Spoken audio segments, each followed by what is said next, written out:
Hello dears, അസ്സലാമു അലൈക്കും. അപ്പോൾ ഇന്ന് നമ്മൾ ഉണ്ടാക്കാൻ പോകുന്നത് ഒരു ഉപ്പുമാവാണ്. ഇത് സാധാരണ ഉപ്പുമാവല്ല, ഒരു സ്പെഷ്യൽ ഉപ്പുമാവാണ്. അപ്പോൾ ഈ ഉപ്പുമാവിൻ്റെ കൂടെ നല്ല പഴുത്ത പഴവും നല്ല പഴുത്ത മാമ്പഴവും കൂടെ ആകുമ്പോഴോ ബ്രേക്ക്ഫാസ്റ്റ് എങ്ങനെ ഇരിക്കും? പൊളിക്കും. അപ്പോൾ നമുക്ക് ഉപ്പുമാവ് ലവേഴ്സൊക്കെ ഉണ്ടെങ്കിൽ ഇങ്ങോട്ട് പോരി. നമുക്കിനി ആദ്യമായിട്ട് റവ ഒന്ന് ചെറുതായിട്ടൊന്ന് ചൂടാക്കി വയ്ക്കാം. ഈ റവ ചൂടാക്കി വയ്ക്കുന്നതിൻ്റെ കാരണം നമുക്ക് ഉപ്പുമാവ് നല്ല ടേസ്റ്റായിട്ട് കിട്ടും. അപ്പോൾ നമുക്കിതിനാവശ്യമായ കാര്യങ്ങൾ എന്തൊക്കെയാണെന്ന് വെച്ചാൽ, നമുക്ക് സവാളയും ക്യാരറ്റും പച്ചമുളകും ഇഞ്ചിയും ഇതെല്ലാം കുനുകുനാന്നരിഞ്ഞ് വയ്ക്കുക. പിന്നെ 1 കപ്പ് തേങ്ങ എടുത്തിട്ടുണ്ട്. അത് നമുക്ക് കുറച്ച് വെള്ളം ഒഴിച്ചിട്ട് മിക്സിയുടെ ജാറിലിട്ട് ഒന്ന് അടിച്ചെടുക്കുക. പിന്നെ നമുക്ക് ഉഴുന്നും കറിവേപ്പിലയാണ് വേണ്ടത്. നമുക്ക് ചട്ടി അടുപ്പത്ത് വയ്ക്കുക, ഗീ ഒഴിക്കുക. ഗീയാണിതിന് ഏറ്റവും കൂടുതൽ ടേസ്റ്റ് കൊടുക്കുന്നത്. പിന്നെ കടുക് ഇടുക. കടുക് ഒന്ന് പൊട്ടി വരുമ്പോൾ നമുക്ക് ഉണക്കമുളക് ഇട്ട് കൊടുക്കാം.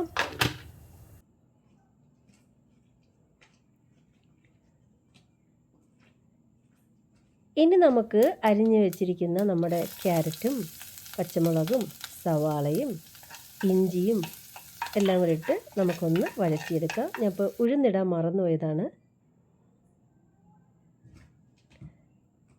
ഇതിനി ടേസ്റ്റ് ഒന്ന് കൂടാൻ വേണ്ടിയാണ് ഞാനിപ്പോൾ കറുത്ത മുന്തിരി ഇടുന്നത്.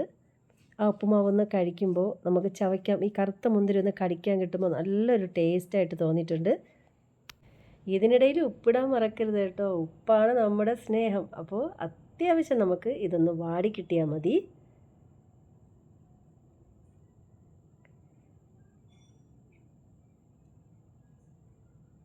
ഇനി നമുക്ക് അടിച്ചു വച്ചിരിക്കുന്ന നമ്മുടെ തേങ്ങയും തേങ്ങാപ്പാലൂടെ ഉണ്ടല്ലോ, അതുകൂടെ ഒഴിച്ചു കൊടുത്തിട്ട് നമുക്കൊന്ന് അടച്ചു വയ്ക്കാം. ഇതൊരു സാധാരണ ഉപ്പുമാവാണ്. ഇതിനെ നമുക്ക് നല്ല ഒന്നാന്തരം സ്പെഷ്യൽ ഉപ്പുമാവാക്കി മാറ്റിയെടുക്കാം. ഇത് ചെയ്യാനും വളരെ സിമ്പിളാണ്, സൂപ്പർ ടേസ്റ്റുമാണ്. നിങ്ങൾ ഈ രീതിയിലൊന്ന് വീട്ടിലൊന്ന് ചെയ്ത് നോക്കണേ. ഈ ഉപ്പുമാവ് നിങ്ങൾക്ക് ഇഷ്ടപ്പെട്ടാൽ എന്നെ ലൈക്ക് ചെയ്യാൻ മറക്കരുതേ. ഇതിനധികം ഇൻഗ്രീഡിയൻസിൻ്റെ ഒന്നും ആവശ്യമില്ല. നമ്മളെ വീട്ടിൽ തന്നെയുള്ള നമ്മുടെ സാധാരണ ഇൻഗ്രീഡിയൻസ് ഒക്കെ തന്നെയാണ് ഇതിന് വേണ്ടത്. അപ്പോൾ നമ്മുടെ വെള്ളം തിളയ്ക്കുന്നുണ്ട്. നമുക്കിനി അതിൽ റവ കുറേശ്ശെ കുറേശ്ശെ ഇട്ട് കൊടുത്ത് നമുക്ക് കട്ട കെട്ടാതെ തന്നെ നല്ലപോലെ ഒന്ന് ഇളക്കി വേവിച്ചെടുക്കാം. കൈ എടുക്കാതെ തന്നെ നമ്മൾ ഇങ്ങനെ ഇളക്കി കൊടുത്തുകൊണ്ടേ ഇരിക്കുക. റവ ഒന്ന് വെന്ത് വരുന്നത് വരെ ഇങ്ങനെ ഇളക്കി കൊടുക്കുക.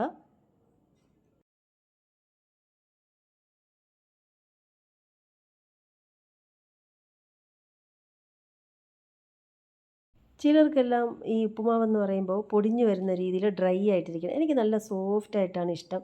കാരണം അതാണ് എനിക്ക് കൂടുതൽ ടേസ്റ്റായിട്ട് തോന്നിയിട്ടുള്ളത്. അപ്പോൾ നമുക്കിനി അടച്ച് വെച്ച് ഒരു തീ കുറച്ച് വെച്ചിട്ട് നമുക്കൊന്ന് വേവിച്ചെടുക്കാം. അപ്പോൾ ഏകദേശം നമ്മുടെ ഉപ്പുമാവ് സ്പെഷ്യൽ ഉപ്പുമാവ് റെഡി ആയിട്ടുണ്ട്. എൻ്റെ ഈ സ്പെഷ്യൽ ഉപ്പുമാവ് നിങ്ങൾക്ക് എല്ലാവർക്കും ഇഷ്ടപ്പെട്ടിട്ടുണ്ടെങ്കിൽ വീട്ടിൽ മറക്കാതെ തന്നെ ഒന്ന് ചെയ്ത് നോക്കുക. ഇഷ്ടപ്പെട്ടാൽ ലൈക്ക് ചെയ്യുക, ഷെയർ ചെയ്ത് സബ്സ്ക്രൈബ് ചെയ്യുക, സപ്പോർട്ട് ചെയ്യുക. അപ്പോൾ അടുത്ത വീഡിയോയിൽ കാണുന്നത് വരെ ബൈ ബൈ.